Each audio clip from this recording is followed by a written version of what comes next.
Hey guys, back for another podcast. Welcome to the She's the Phoenix podcast. I'm your host, Natasha Lynn, and tonight we're going to dive into a pretty heavy topic. So let's get started. As a lot of you know, and the reason why you guys follow me, and the reason you guys are listening to this podcast is probably because you've lost, because you've gone through extreme trauma, because you are trying to move through the grief, trying to move through the loss, trying to move through the trauma, trying to heal the childhood wounds, trying to understand the addict that you have in your life, trying to understand why you lost the addict you had in your life. Just a lot of different stuff that you're going to be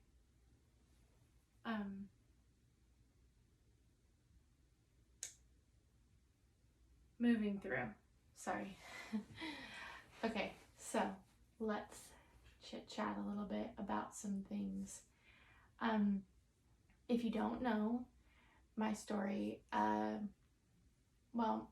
tonight we're not going to go back to the very beginning, because Lord have mercy, do I have from the very beginning, from a very young age. We will talk about all of those things and how it shaped me.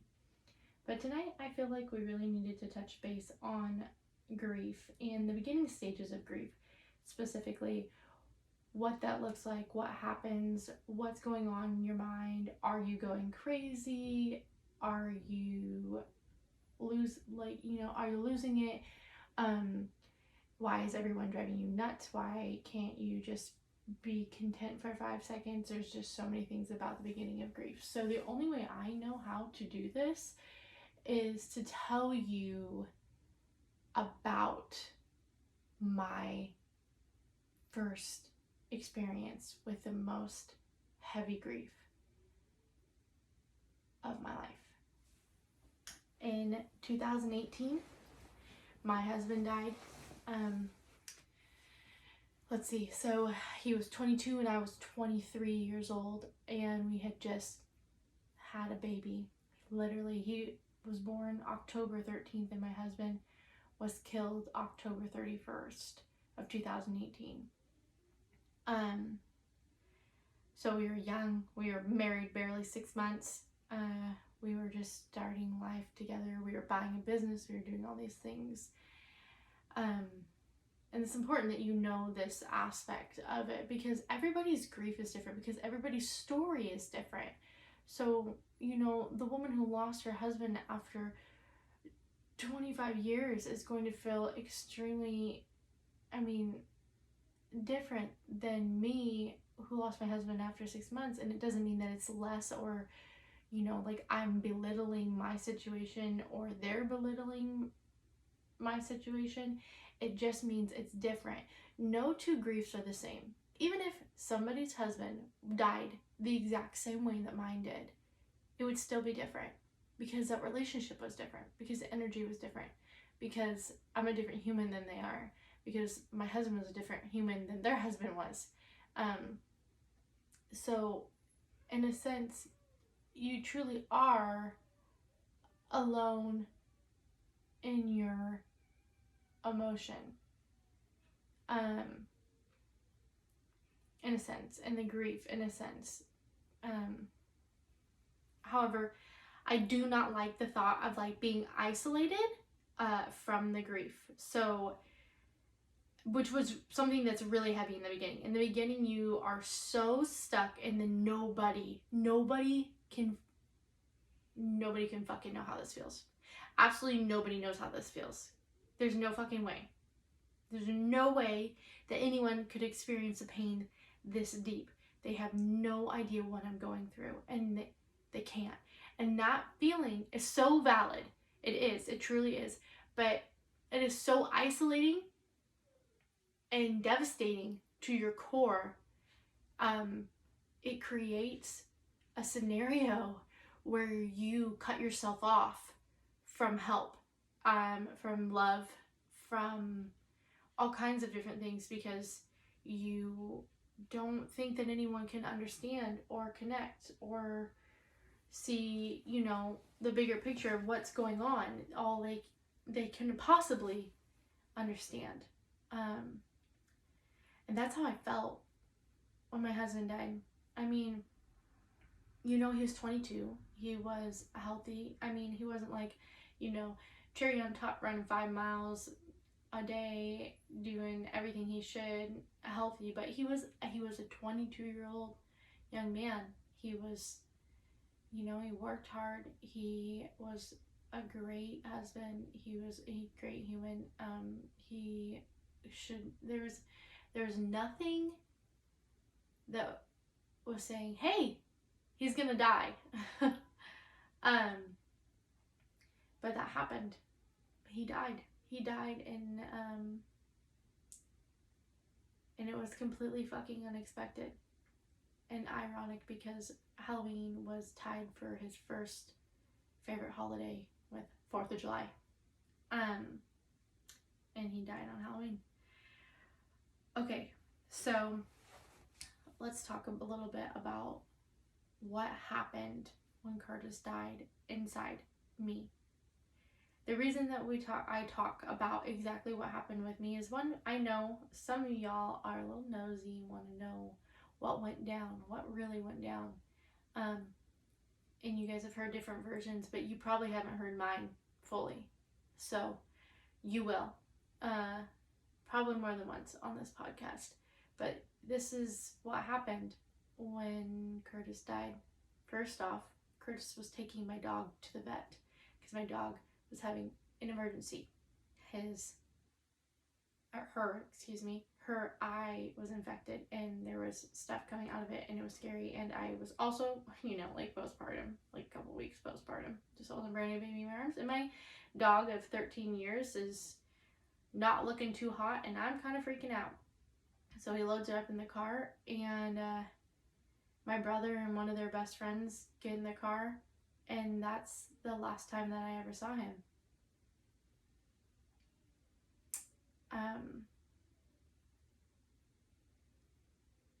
He called me when he was on the way to let me know that he was going to have to drive about an hour away from where we lived, towards the beach. He was driving to Astoria, for those of you who are local and know who I am, because Vancouver, the emergency vets wouldn't take her for some reason. So we had to go to Astoria, and they stayed open to bring her there.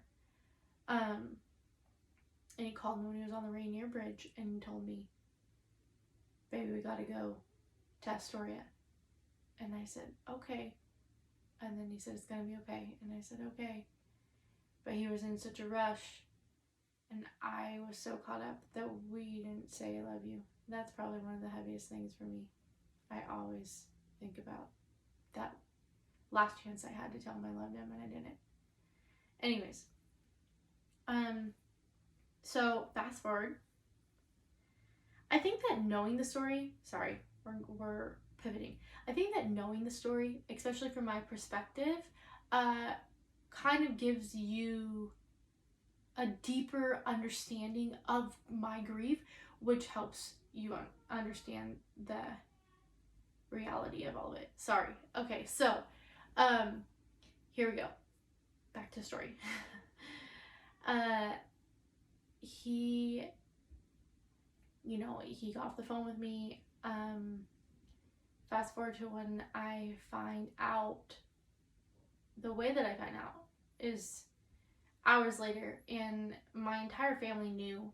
My entire family, well, minus my sister-in-law, because she was sitting at the house with me, and I was completely unaware, and she knew.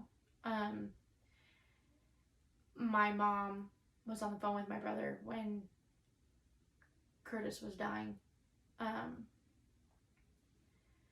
And he was drugged to death in front of my brother and their best friend under, a truck. Anyways, so they watched that. My brother was 18 years old and he watched that. Okay, so he was drugged to death. My family was all there. All of them knew. My mom was standing looking at me when my brother called and was screaming. And I couldn't hear what was happening on the phone, but he was telling her, he's killing him.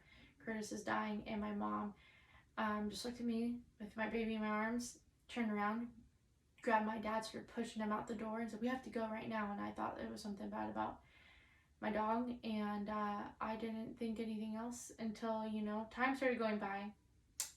And my granny, who is now in heaven as well, showed up and held my son for me, kept wanting to hold him over and over. And I still thought it was just my dog. And my whole family came in. And then Curtis never walked in. And I thought they were going to tell me, hey, Cece didn't make it. And I was like prepared for it, as much as I could be. And then Cece walked in. And her eye wasn't any different than it was when she left. There was nothing. Her eye hadn't been fixed. And I was like, where's Curtis? Thinking he's outside. He was a smoker, so I figured he was outside smoking because he had just been hours with my family, so I'm like, oh God, he's probably just outside trying to decompress from, we live with them, but yeah, and he wasn't there. And they had to tell me, and that is when my entire world stopped. I don't know. Maybe you can understand this, but like when you have that person, I made a lot of bad, I don't even like to say bad. I made a lot of poor decisions before Curtis, and I didn't really have a lot of respect or self-care at all for myself. I just really didn't care. And he really respected me, and he really wanted me to respect myself. And I became just this better version of me, for him. For myself, but mainly for him. I don't know. When you lose the person that you changed everything for, and not because they walked away from you, but because they're gone, they're dead. It's just something I can't really. You have to go through it. You just do. It's just a different experience. I hope that you never have to go through it.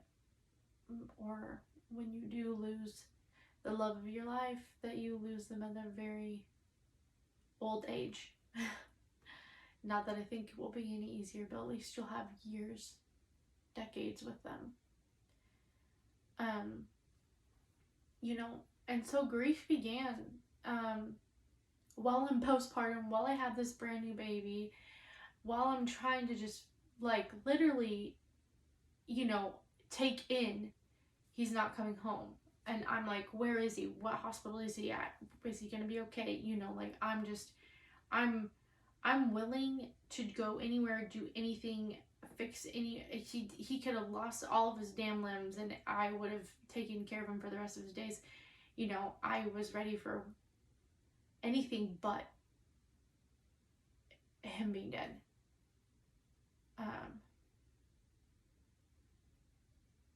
And I just remember thinking, how fucking selfish of you guys to all get to be there. How disturbing that is. How fucking disturbing is that? His crime scene, and I'm angry as hell that my whole family got to be there. And, that the boys got to sit with him. And I know that's so messed up, but this is grief. This is part of what happens with grief. You're angry as hell. And you're just, a sigh doesn't even explain it. It's like the sadness in your soul is so insanely profound. You can't even feel anything else and all you want to feel is nothing. And then you feel crazy at the same time, because one minute you're okay and you've almost forgotten, and like, not that you forget, but you get distracted and it's not the main thought, and then it pours right back in almost immediately. Or I'm just sitting on the couch trying to watch TV shows with my family, but the problem is we're watching TV shows about relationships where they get to fix these relationships, or these people are totally POSs to their significant other, but yet here they are and they're getting to work it out and they're alive. Did I mention that? They're alive and they get to be in this relationship anyways. And then I'm looking around my living room and I'm looking at my brother and his girlfriend, who's now his wife, and I'm looking at my mom and my dad, and and I'm judging these relationships, and I mean, I wasn't really mad at my brother. I hated seeing him with his girlfriend, because I was so jealous. I was so angry that they were gonna get something that I was never gonna have. And my mom and my dad was so pissed. Like, my dad's an addict, who's now dead as well. And so looking at my mom and my dad and thinking, like, are you fucking kidding me? Like, dude, you've used so many drugs in your lifetime, and you've done all of these crazy things and been all in these crazy scenarios, and you guys got 20 something years together at this point. And I'm just sitting here like why do you guys get that? Why did you guys get it?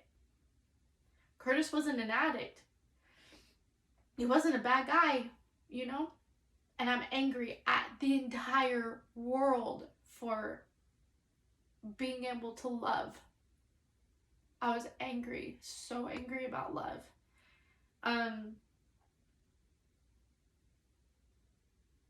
So if you're angry and you don't like, you can't stand it, it's overwhelming, it's frustrating, you just feel resentful towards everybody who is still so madly in love and happy, you're not alone, and it's not weird, it's not unusual, it's normal. It's normal when you've lost your husband, when you've lost that significance. It's okay, it's normal to be pissed. It's normal to feel jealous. It's normal to feel frustrated.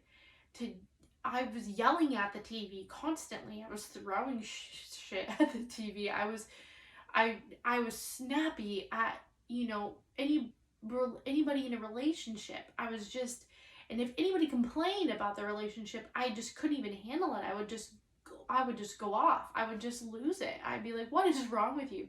Shut up and be happy that you have it. Dear God, what I would do to have one more fight with that man, people really didn't understand that.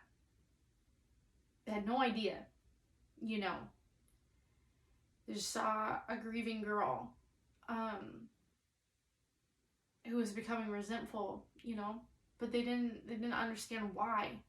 And I could tell them I'm just jealous, or like, it's unfair in my eyes, or whatever, and they could understand the feeling of jealousy, or they could understand why it would seem unfair, but they didn't truly feel that to their core because they hadn't experienced it. So I need you to understand that you're not alone if that's something that you're feeling in the beginning. It's normal, and sometimes it's not just the beginning. And I hate how some people put a timeline on what the beginning of grief is. Okay, so I was just curious, when do you think the beginning of grief starts and ends? Since everybody seems to get to have an opinion about this, specifically people who haven't even lost anybody, it drives me nuts. I'm gonna tell you that at 1 day of grief, and 1 weekend of grief, 1 month in of grief, 2 months in, 3 months in, 6 months in, 8 months in, 12 months in. So you're now hitting a year milestone of being without this person? At what point in any of those time periods should it not be new? Should it be figured out? For every holiday, for the birthdays, for all of the moments, for moving into a new year without them.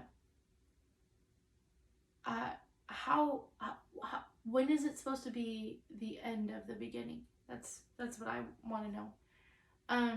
There's always something that can trigger the grief in a different way than we ever expected. Because grief changes and evolves as time goes on. It does not get easier. Okay? Grief is a ball like this. Okay? And it doesn't shrink down and eventually just get to the fingertip. Not how it works. It stays like a fist. Okay? And then you grow around the grief.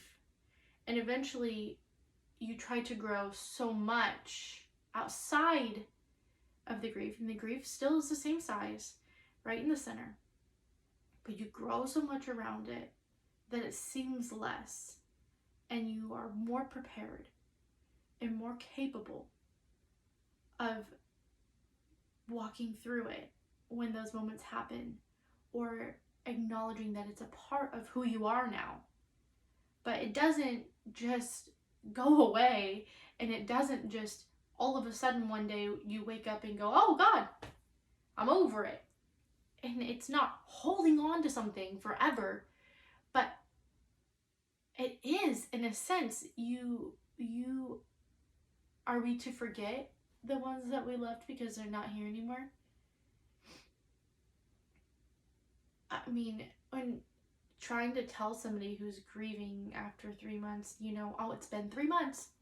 It's time to get going, time to move on. I can't tell you how many times people have said, and didn't say move forward, move on. I hate the term move on. If you are not a griever or somebody who has lost, and you tell a griever that they should just move on, you're kind of a shitty person for that. I mean, we don't need you to tell us to move on, as if we don't already know that the world is expecting us to and has continued to move on, even though our world has stopped and everything that we had ever had planned is now different and can never be the same and never be what we thought it would be, because it's impossible, because the person that we planned to be there for those things is no longer available to be there. So telling a griever to move on, or even to move forward, unless you are very close to them and you know what you are saying to them is going to be productive, it is not helpful in any way to say that to somebody who's just like in the beginning stages of grieving. And sometimes it's 5-10 years before somebody moves out of the depths of sadness and sorrow and heaviness that the beginning, and when you're the very first day of loss, can take 10 years to move through. And it can consume some never really recover from it. They become a very shell of a person, and do the very minimum because they can't figure out how to move through the loss, because it fucking hurts. It hurts like a hell. I had an entire life planned with that man. We had all of these things, all these dreams, all these plans, more babies to have, and none of that was gonna happen. So I kind of went crazy. I mean, I didn't. Yeah, I did a little bit. Okay, so it wasn't that I went crazy, it's that I felt crazy, and it's normal. It's super normal, but when you're grieving, and I hope and pray for every person that is experience an extreme loss for the first time, or even the second or the third, and God bless your heart, I hope you don't have to go through it that many times. You know, I hope that you have somebody who has also experienced that kind of extreme loss. I hate even hoping that for people because it just breaks my heart, but they will understand to a different core what you may need when you don't even realize it. Because a lot of times we feel like we need the space, or we feel like maybe we don't. We just want to be like held and, you know, and have someone around constantly, and then being unsure if you want somebody there, if you don't want somebody there. Maybe you want somebody standing on the other side of the door so you know they're there, but then there's a lot that goes into it, and it's not easy, you know, being the one to support someone going through the grief, but to be in the midst of it and try to, people are like, well, what do you want? That's, if what we want we can't have, and everything else seems really small and irrelevant to what we that specific want. Now you want us to still get up and do everything and just to make all these decisions like everybody does every single day. How in the world could we make all of these decisions when we can't even have the one thing that we want?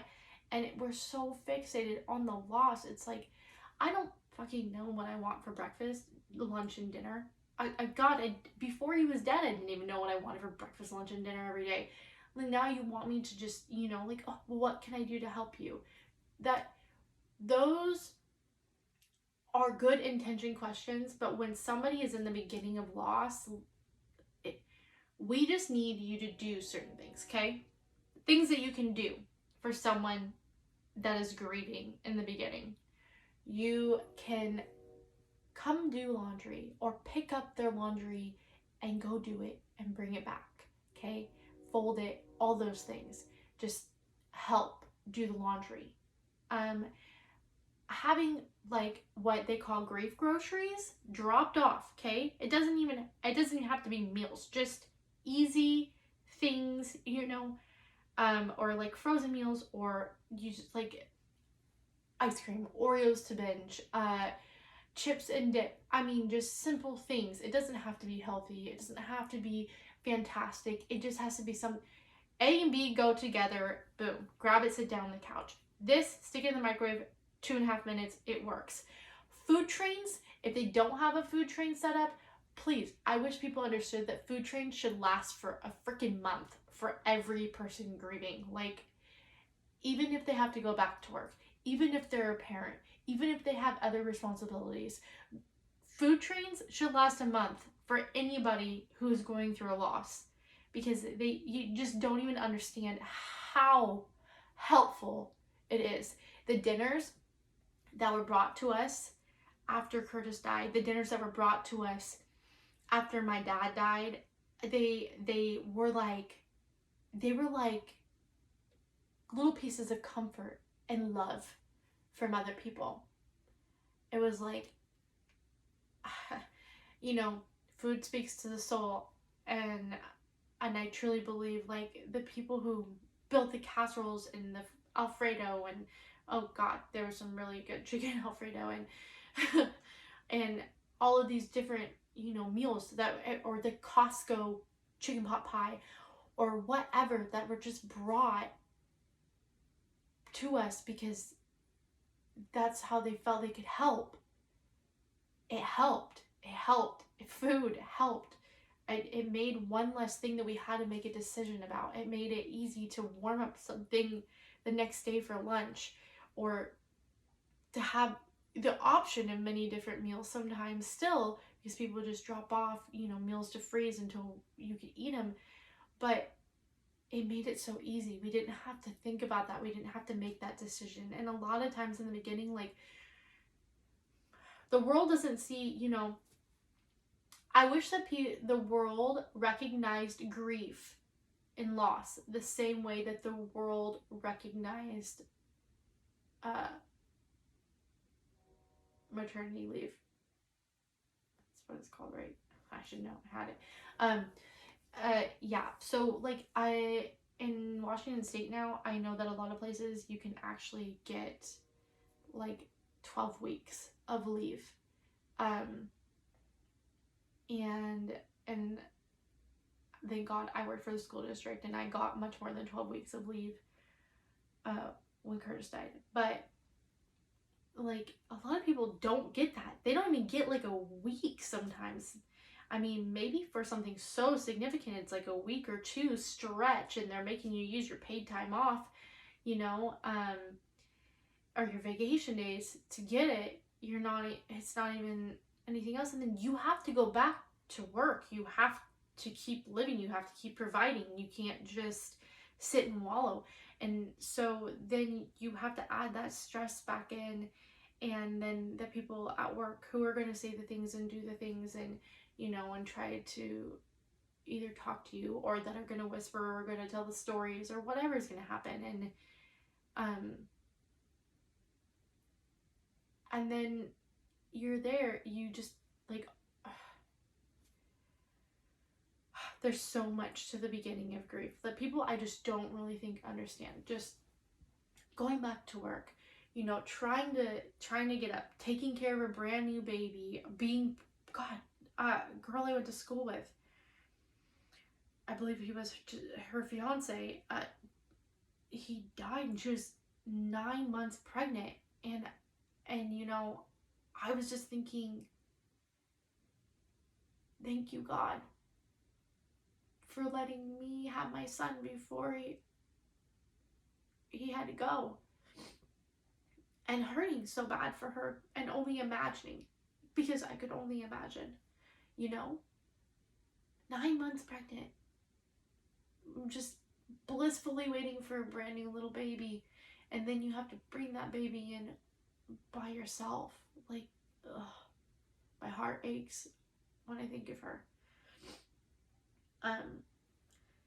But you know, there's so many scenarios, and sometimes we're so quick to be like, okay, well, it was a year ago. It's time that you just come on, move on. It's time to go. It's time. I mean, life's gonna keep happening, and you're right. Life is gonna keep happening, but we're still trying to understand how to create this new life that we didn't have a choice in having. We just have to make a new life now. We have to do things without the person we thought we were going to do them with. And some of them we can't even do anymore. It's just not feasible. It's not real. You know, and if you are a griever and you're in the beginning stages and you feel crazy and you feel just lost and you don't really know what the hell you're gonna do with the rest of your life because it was planned out in your head how it would be, that's okay. It's normal. It's normal. More people need to hear that. It is normal to feel insane. It's normal to get anxiety. It's normal to have PTSD. It's normal to have depression. It's normal to need extra help, to need medication. It's normal to, it's normal to get counseling. It's normal to hate and feel pissed at God or whatever you believe in. And if you don't believe, I mean, I guess you can be mad at not believing. I don't know. You know, I still am. I still question. I mean, it's 5.5 years since my husband passed, and you know, 3.5 since my dad. And I still, to this day, if I'm asked if I would like to go to church, I say, me and God, we do not see eye to eye. We don't. And I am not in a space where I would like to go. And that's because I don't even know what I really believe, and I don't really want to have that conversation with anybody because I don't want to hear their justification on why it was that, dear Lord, if everybody could stop saying this goes with this. Stop saying that God needed them more. What is wrong with you? Why would you say that to somebody? Do you know how many times people said that to me about both my dad and my husband and my grandma's? Like, shut up. Are you freaking kidding me? God needed my husband more than my fucking son did? You're smoked. Dude, don't talk to me. I can't. Sorry. Telling a griever like that somebody needed them more than them, you might as well just be lighting yourself on fire. Like, what are you doing? That is a terrible thing to say to somebody else. Things that you don't say to them are, well, at least they're not hurting anymore. And God, maybe they could have been going through cancer. Maybe they aren't hurting anymore. And we're very aware of that. And we're probably thinking it too. But when you say it, it's like, what? Like, oh, they're in a better place now and they're not hurting anymore. They're in a better place. Yeah, I could agree. They're probably not hurting anymore. If they're in a better place, you think they're in a better place than being here with their family that they loved and that we love them? Y'all got to just, it's so, because people are uncomfortable, because we're uneducated about grief. We are completely uneducated about things in life, real things that happen in life. We do not have the proper education and understanding of how to actually be helpful in these situations, or process them, understand them, move through them. We don't have that because those aren't things that are taught to us. We're not taught how to grieve. And even if you were, it wouldn't be the right way anyways, because everybody grieves differently. But we're not taught, the sympatheticness of somebody else losing or you losing. It's just, well, oh, that's so sad. I'll say a prayer for you. And then you move on. And that's okay. You don't need to fixate on everybody else's brokenness and their loss and their trauma. But you also don't just get to, you do, but you shouldn't get the right to just make them feel like it's insignificant, like they just need to let it go, move forward. Like, the world is still going. We're aware the world is still going, but like right now, in those beginning stages, I slept as much as I could. And, thank God I had a newborn, because he slept too. I mean, during the day. God, man, that was a struggle. Oh, it actually really made it hard for me I struggled heavily with being a brand new mom, having a brand new baby, and trying to just understand what was happening. I mean, I lost weight, and people told me how much weight I lost and how skinny I was and how I needed to eat more and I needed to eat it. Come on, can't you just eat another burger? Or why don't you have another milkshake? Or why don't you do this? Or why don't you do that? And you're like, hello. First of all, I was breastfeeding a baby. Second of all, my husband died. My whole family's falling apart. My little brother is putting a fucking gun in his mouth. Like, you think that this is easy? Oh, well, yeah, we have our family. My fucking family's falling apart, dude. That's what happens when loss happens. It's not just like all of a sudden I'm just grieving inside. That's the other thing. We're sitting here. Our families are falling apart. Everybody's angry or fighting or sad or can't handle it, and so they start using more drugs, or they're putting guns in their mouth, or they're talking about suicide, or they're God, for one loss, and then all of a sudden it's three, because it's a ripple effect of they died, I can't handle it, suicide happens, that happens, so another suicide happens. And I mean, you just don't even understand the depth of everything that's going on. And then we make these comments, and I know that they're supposed to be helpful, and we're trying to keep the connection, make them feel connected or whatever to you, but you just don't know, those beginning, especially like that early year, 2 years even, is like there's so much chaos happening inside your body. And for a lot, there's so much chaos happening outside of that. You know, um,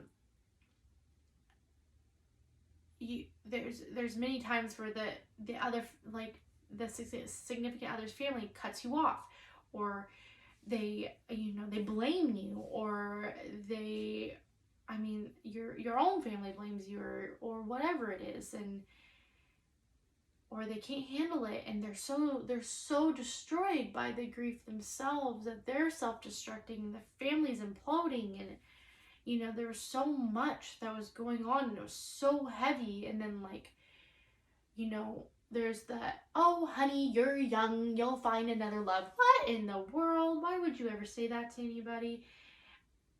Then it doesn't matter that I was 23 years old, and at that point, I was like, I couldn't even help but literally sometimes tell people, fuck you. Fuck you for saying that to me. Like, what in the good Lord what is wrong with you? Why would you say that? God, I hope that this is making sense to people, and that it's relatable and understandable. And I think that sometimes these are just going to be spews, and maybe they're not going to make sense. Maybe some of these podcasts are just going to be totally unrelatable to you.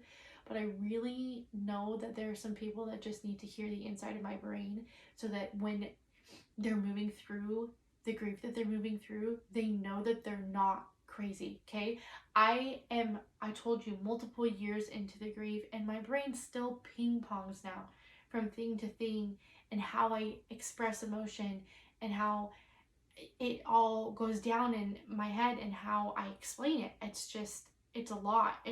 It's not, it doesn't connect like it used to.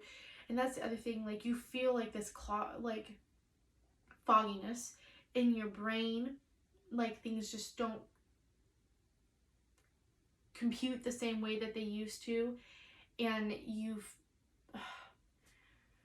you just feel like so lost, and like it's dark and scary inside your mind. And then it's just like the world is busy and keeps happening, and what once was a normal day for you in work or whatever is now filled with so much anxiety and stress. And it's no different on the outside looking, and it's no different because you're just doing the same things you were already doing. But internally, you're so chaotic inside that doing those things is like insanely difficult. I feel like if we understood more about grief and kind of what goes down and what's happening and where things can really be supported, it would be different. There is so much loss in this world. And there are so many people that are just walking around with broken hearts from losing their spouse, or any loved one. And I just want you to know, like, these spaces where you feel alone, you feel isolated, you feel crazy, you feel angry, you feel this intense sadness that's just deep in your soul, it is normal, and it is okay to be there. It is okay to be there. It's okay to stop and stay. It's okay to be lost in it.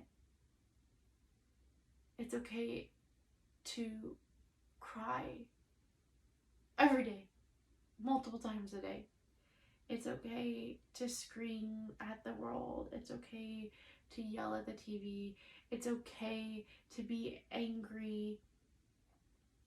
It's okay to not know how your life's gonna be now. And I know it's really fucking scary. And it's really fucking heartbreaking. And you had all of these plans and all these dreams, and the thought of getting old and sitting in the rocking chairs on the porch, or watching your grandkids play, or going and traveling together, or being in a nursing home, or having to be in wheelchairs together, or pushing each other around in wheelchairs, or doing all of the crazy shit, or getting to the point in age where you just don't give a shit anymore and you guys are so excited to just have no filter and mess with your grandkids, and just all of those things that now can never happen with that person. It's okay. It's okay to be lost. It's okay to be fucking angry about it. It's okay. You don't have to explain it to anybody. You don't have to justify it to anybody. You don't have to. That's the other thing. It's like we're like word vomiting pirates right now. Like, okay, so when you lose somebody, it's like, hey, how's your day? Oh, my fucking husband died 3 days ago. Like, hey, how's it been? Well, my husband died 6 months ago. Yeah, like full. It's like word vomit detail of the shit, of the most gruesome parts of the story.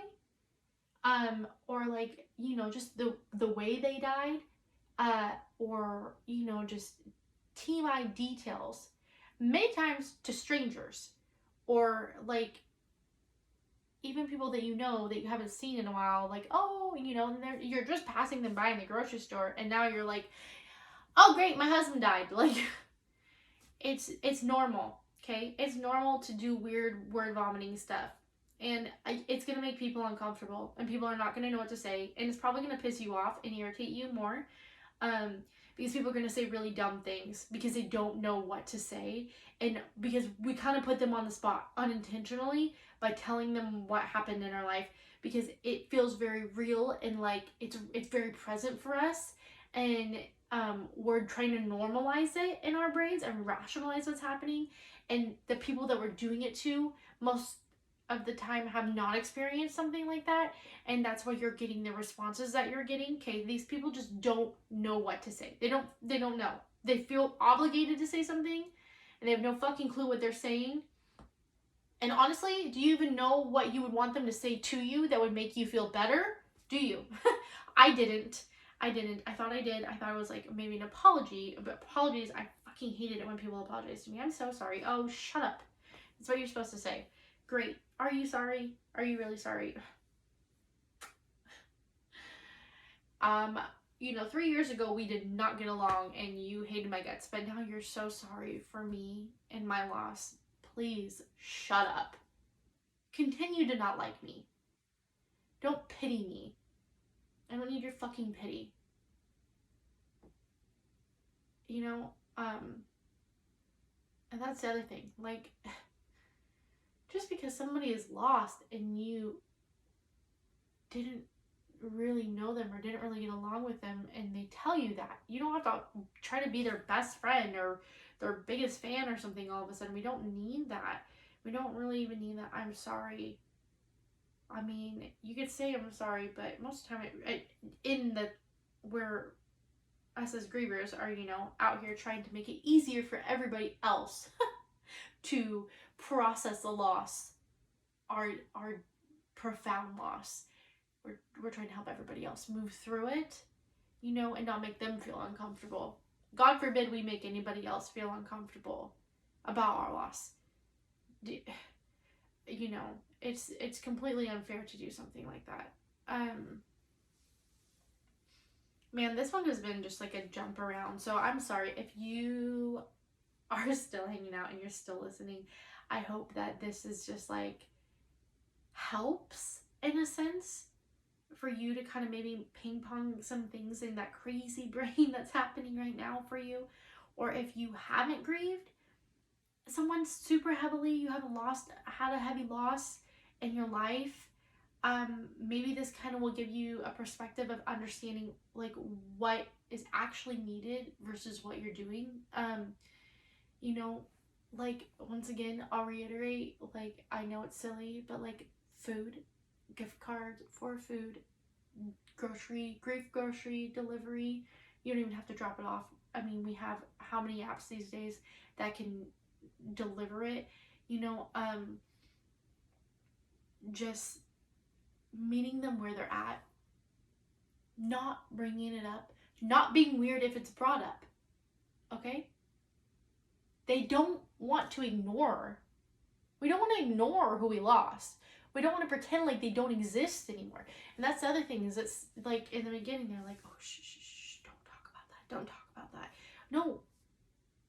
What? How are we supposed to move through it when we pretend like it didn't happen? Like you think that we can just pretend like it didn't happen? I mean, it's not like, okay, we don't need to go in full-blown detail of, oh my God, what happened? How did he die? I was very blunt about that though, because it just really irritated me. And I was like, well, obviously, you know, the 15 articles that they wrote that were incorrect on the internet, since you didn't read those, my husband was drugged to death. So there's that. Under a truck, over railroad tracks, 1,200 feet, if you needed to know the details. And that's really the truth. That's really what happened. But like, I just, like, what it, we don't ask what happened, okay? If they want to tell you what happened, that's one thing. But if you want to share a story, or you want to just say, I miss them too, or you want to just share something to do with them, that is okay. And most of the time, that's going to make us feel better. Even if we're crying, even if, you know, we're doing whatever kind of crazy emotion we're doing, it makes us know that we're not the only ones that are sad, that are lost, that are hurt, that are scared, that are going to miss them. It makes us feel like we get to have a connection with somebody else for a moment, even if it's just through that person that we both lost. So, gosh, there's so much that I've just spoke on, and I don't even know where I'm at in all this. I just really wanted to. It's been pretty heavy, and shared a lot lately with me, and I felt like it was time to talk about what the beginning looks like. And as crazy and ping-pongy as this podcast probably was to listen to, that is truly the I still hate saying the beginning stages, but like the first year, 2 years of grief, that's what's happening. You know, for some, it moves a lot faster and they progress a lot faster and they're able to function and do a lot of things different. But there's still moments where grief sneaks up and it will just set you off. People will, you know, just say things and it's going to set you off. Having immense boundaries is something we will talk about. Grief, trauma, and boundaries, and how we fucking put all that together, because you have to, even especially after grief, you have to set some serious boundaries sometimes with family, because it is weird, and then people just start trying to walk on you because you seem like a pushover all of a sudden, or I don't really know, but it is weird. But we'll talk about that in another podcast. I'm sorry for your loss. I am. I don't mean like, oh God, I'm gonna write a message to you on Facebook, I'm sorry. Like, I'm so fucking sorry. I'm so sorry. I wish that I could hug you. I wish that I could hold on to you and tell you that it's gonna be okay. God, I wish I could do it to every person. I think I would be so maxed out after about like 10 hugs, but I would do it just to make somebody feel okay for a minute, just to let you know that my soul understands your soul's ache. If you're not in the midst of crazy grief, and maybe you're a little bit more into it and you've kind of started to understand how to build around it, or maybe you just haven't experienced heavy loss, and I truly hope that that's where you are, is that you haven't had to experience heavy loss. I hope that maybe this gives you a little bit of an understanding of what's happening in a griever's head, and what life feels like to them, because I think that sometimes we just really don't understand what's going on. And it is not our job to be responsible for other people's emotions, but it is our job to have compassion as humans. We are all connected. There is an energy that we all share as a collective, and we can stay selfish and hold that energy and create chaos, or we can have compassion and understanding for another one's journey, even if we don't understand it, even if we don't agree with it, whatever the case may be.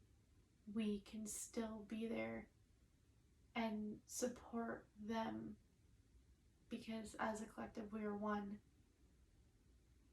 So we're all in this together. We're all aching together. Yeah. Lord, help me. I hope that this was a good podcast. I don't even know what to label this as. I want to say what the beginning of grief looks like, but it's really not even it. It's, a little bit about my story to let you know, really to let you know what it feels like to grieve. What it feels like to grieve in the beginning, in year one, in month one, in day one, in, even into year two, in trying to understand now how you have to live with this grief and then build around it and build a new life around it. Yeah. I hope that somebody somewhere needed to hear all of this.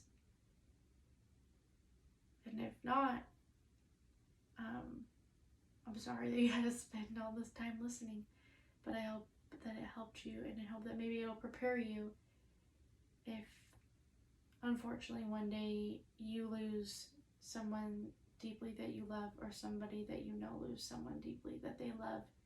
You might have more of an answer and an understanding as to what's going on in their world. Thank you for letting me share my story. Thank you for letting me share my insight, my chaos, my craziness. And I hope that you stick around and grow with me as every episode grows and as we evolve and we rise again. I cannot wait to come back and chat with y'all about something else. So this is Natasha Lynn. That's me on every social. Well, on Instagram, I'm Natasha Lynn _official. Facebook is just Natasha Lynn. This podcast is called She's the Phoenix, a story about a girl who's rising from the ashes.